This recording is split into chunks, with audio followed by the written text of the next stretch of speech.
छौड़ी मिलाला पर तू एतना डरही गे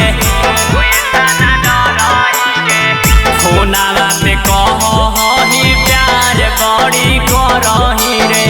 काहे छौड़ी मिलाला पर तू एतना डरही गे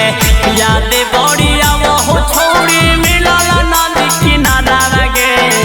याद बड़ी आवो हो छौड़ी मिलल नदी किनारा गे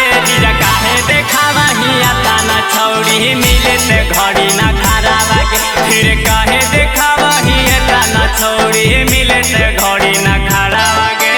काहे देखावा हिया ताना छौड़ी मिले ते घड़ी ना खराब गे काहे देखावा हिया ताना छौड़ी मिले ते घड़ी ना खराब गे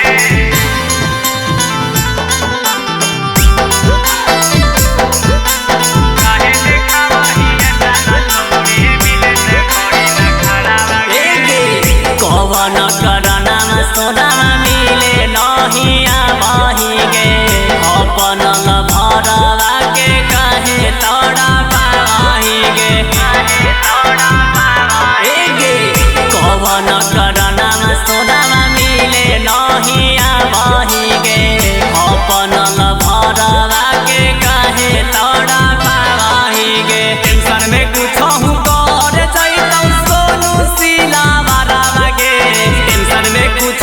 कर जैतौ सोनू सिलावारा गे फिर काहे देखावही एतना छौड़ी मिले ते घड़ी ना खराब गे फिर काहे देखावही एतना छौड़ी मिले ते घड़ी ना खराब गे। शिवांशु रिकॉर्डिंग स्टूडियो बानावर बिशुनगंज।